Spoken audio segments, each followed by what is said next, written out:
Now you can hear Military Matters Wednesdays at 5 p.m. Eastern Standard and Sundays at noon on Wreaths Across America Radio, available on the iHeart Radio, TuneIn and Audacy apps.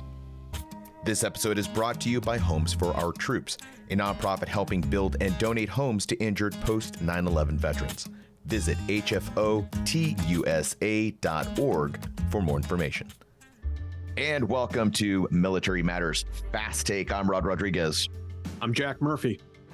And we are talking this week about Don Bentley, New York Times bestselling author, U.S. Army veteran, Apache pilot, FBI special agent, SWAT guy. What else has he done? Lion tamer, magician. And best-selling author. A best-selling author. Yeah, I mean, fine. He writes some books. He Don's been known to dabble in some literature. I mean, he just kind of took over some characters for Tom Clancy.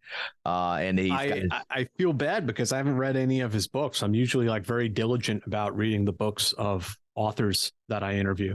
Well, they were very kind. They sent me a copy of one of his Matt Drake books. And, man, I am a sucker for those types of books. I really am. I am still a huge Brad Thor fan. If you ever get a chance. And yeah, I've interviewed Brad before. Good guy. Yeah. You know what? That is so self-serving. You didn't have to drop that in there. I've interviewed Brad before. I'm interviewing Mark Graney in July. You could have just been like, yeah. I love the gray man. Sorry, Don. I don't mean that. No, throwing no shade on Don, but there's a couple of authors out there that I read. I just like how you threw that out there. I've interviewed Brad Thor before. All right, we get it. You're Jack. You want an Murphy. Intro, Rod? I might be able to make that happen for you. I hate you so much. That's why we're kicking you out. That's why we're kicking you out at the end of the season. We're done with you. I don't need this crap anymore.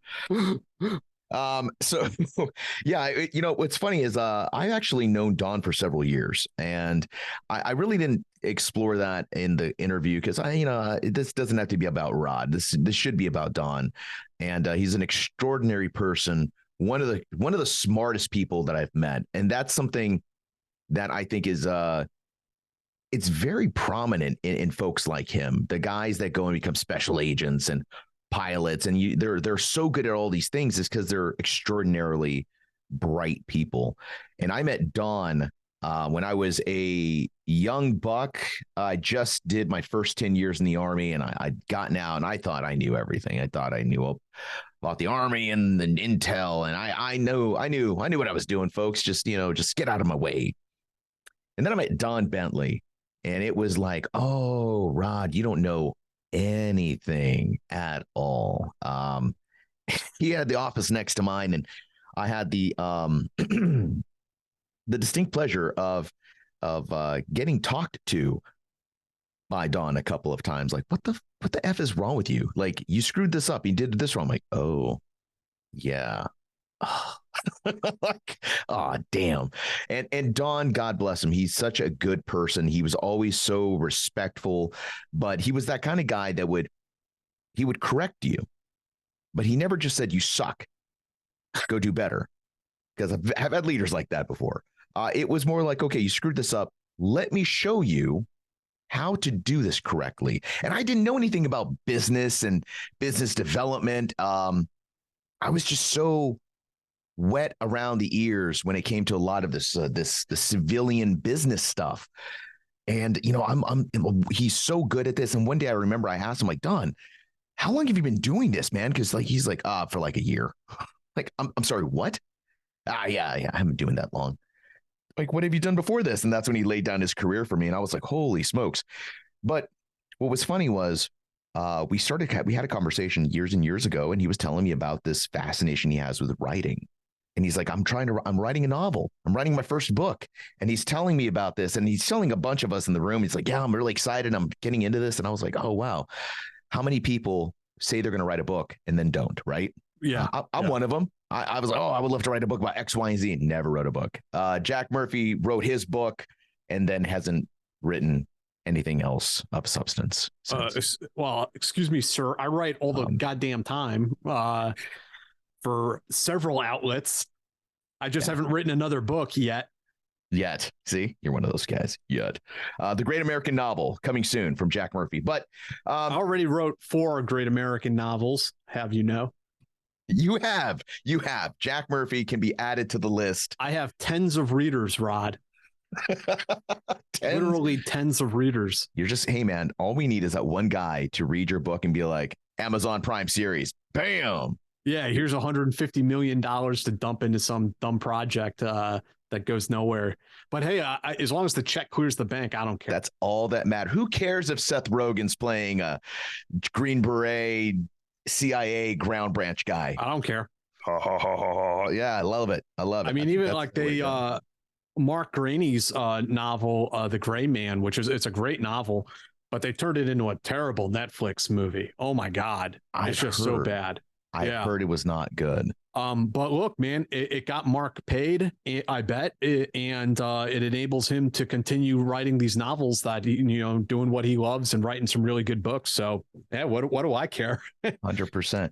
What was really fascinating to me during our conversation, and what's great is Don's also been on Jack's little show. I'm gonna demean it a little. Jack's little program, my little podcast, blogger and podcaster Jack Murphy, which is pretty phenomenal. I'm not gonna lie. Like, I hate to say like I'm a fan of his podcast, but I kind of am.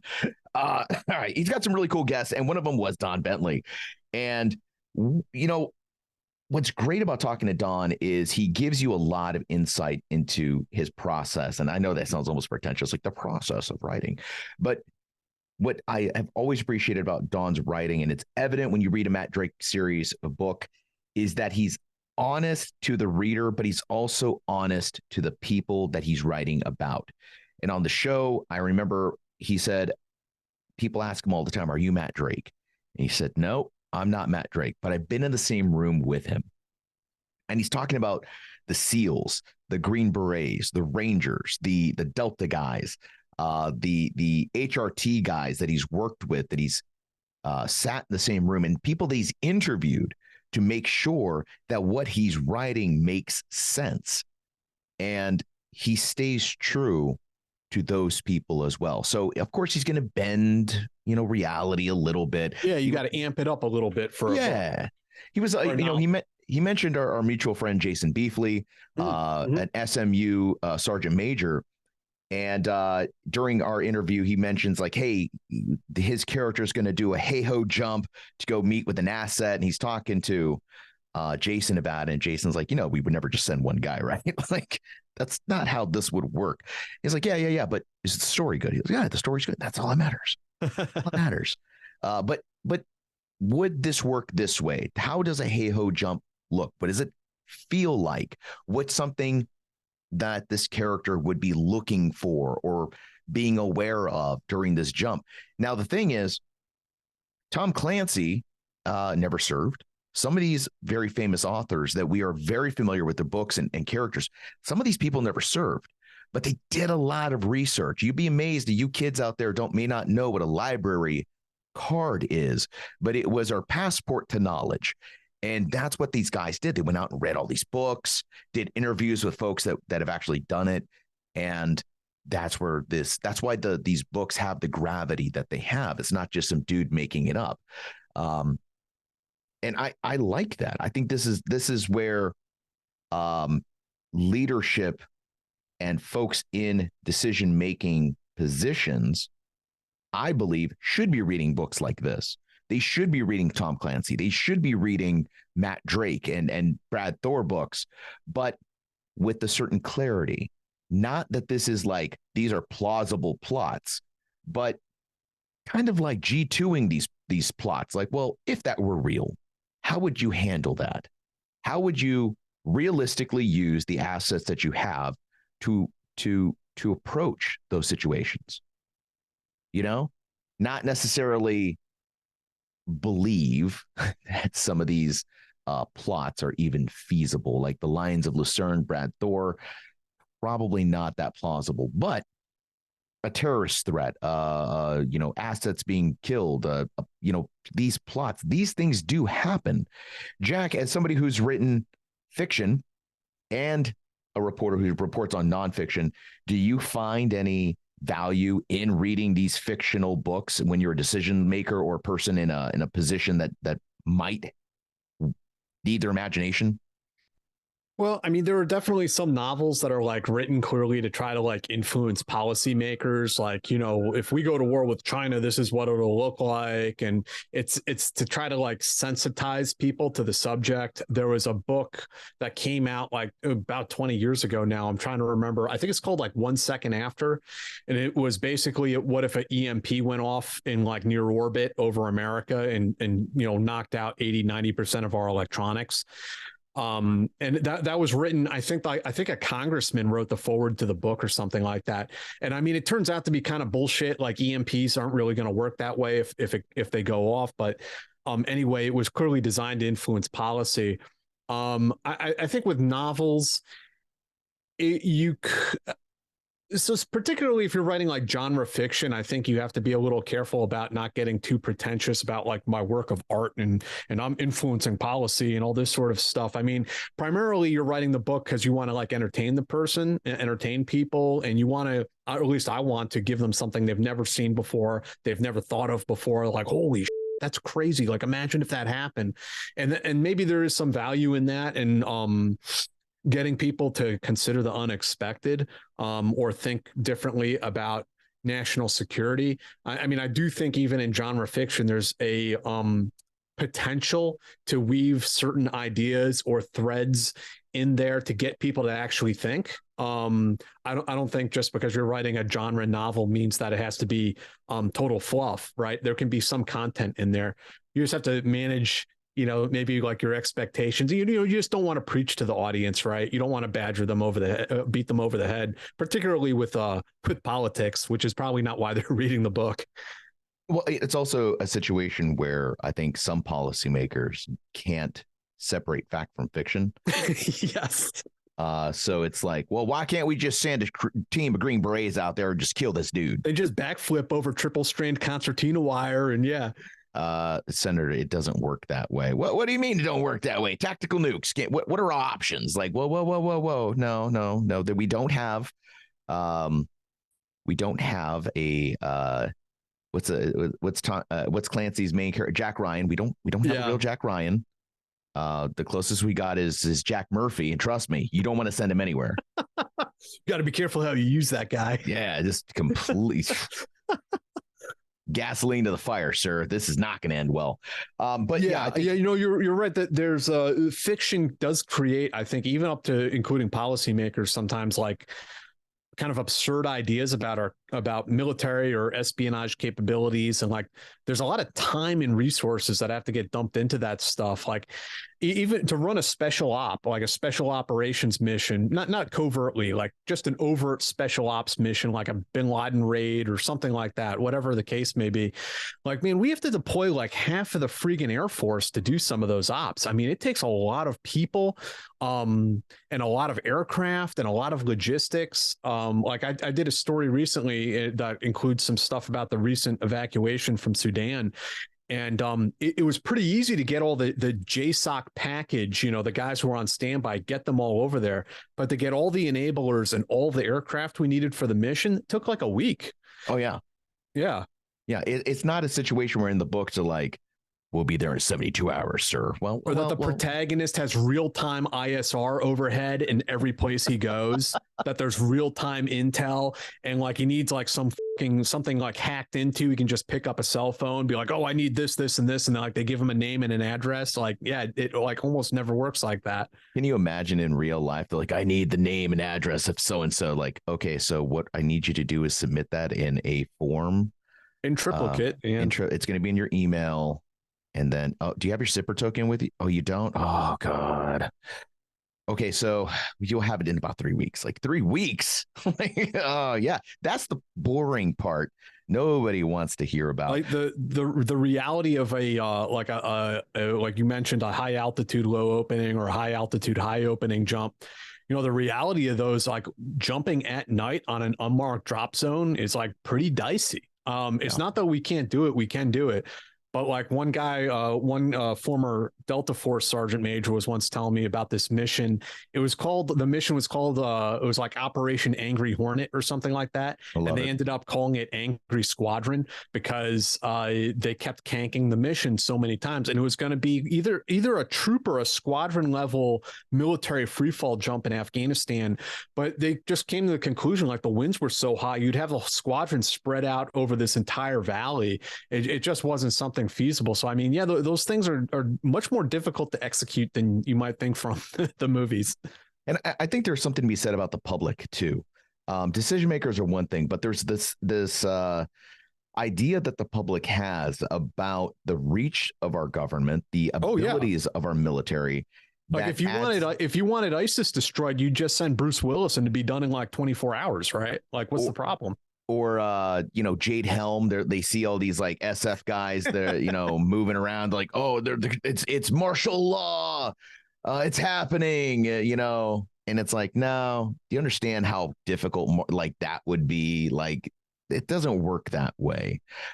We saw it during the COVID era. I think that was a really interesting moment where people thought they knew how medicine worked, and they were sorely disappointed when they and you're fine. Like, no, this takes a lot of research and money, time, bureaucracy. People were surprised to see the bureaucracy that came into national health. Mm-hmm. So yeah, expectation management. I think that's what these books do. They can go one way or the other, but there's a certain level of education. It's like, folks, think of your fiction and use it responsibly. That's what we're getting at. Use your Tom Clancy book responsibly. Don't go quoting Matt Drake at your congressman. Well, you remember Congressman. This is going back years. As I go on in life, I realize I'm aging myself with some of these references. But so old. You remember talking about Guantanamo and the torture program? What did we call it? ECT or something like that? Yeah. Horrible. So they're talking about enhanced interrogation techniques. And there's a real move in America, against them, like, hey, we shouldn't be doing this. And there's actually like a sitting congressman who said, when Jack Bauer needs to get to the nuclear weapon and the clock is ticking and you got 24 hours to stop it from blowing up Los Angeles, like, of course you should just torture these people to get what you need. And it's like, oh, listen, sir, like that's not how real life counterterrorism missions work. And, cancel that man's Amazon subscription right now. Yeah. We need to have a chat, Senator. But yeah, 100%. And I think that's where interviews with these noted authors is also important. Give the audience and give the folks that are listening a chance to really kind of understand where these characters come from. And I'm just, I got to tell you, as not just a fan, but also somebody who knows Don personally, I'm always excited to see the good guys win. And Don is one of the good guys. To see the level of success he's achieved, and everybody from that little business in Texas went on to do something extraordinary. My buddy that I sat next to, Mike Allred, he was a Marine infantry guy, really hard dude, and just a tough as nails kind of guy. I remember he was sitting next to me for a whole year. He would talk about this gym that he was going to open. Someday I'm going to open this gym. It's going to be a badass CrossFit box. We're going to do this. We're going to do that. And I was like, dude, I fully support you. Let me know how I can help you. And then one day I get an email inviting me to the grand opening. That's awesome. And I was like, it was so beautiful because everything that he envisioned happened. We saw it built. Don talking about, I'm gonna write this book and it's gonna be great. I'm excited about it. And to see him on the New York Times bestsellers list, to see him taking over an aspect of the Tom Clancy universe, like, holy smokes, dude. Can you imagine being responsible for parts of the Tom Clancy? I played these video games. Shout out to Athena Sword. What's up? Rainbow Six was probably the first novel I ever read that had anything to do with the world of special operations, with the world of like special people. And I remember thinking, reading, I think it was Rainbow Six, where they took over, not quite Disneyland, folks. It wasn't called Disneyland, but they took over a magic castle and shot a kid in a wheelchair. I remember that. Yeah. I read that book in high school. Exactly. Me too. And I read it. I was like, holy smokes. They just iced a guy in a wheelchair.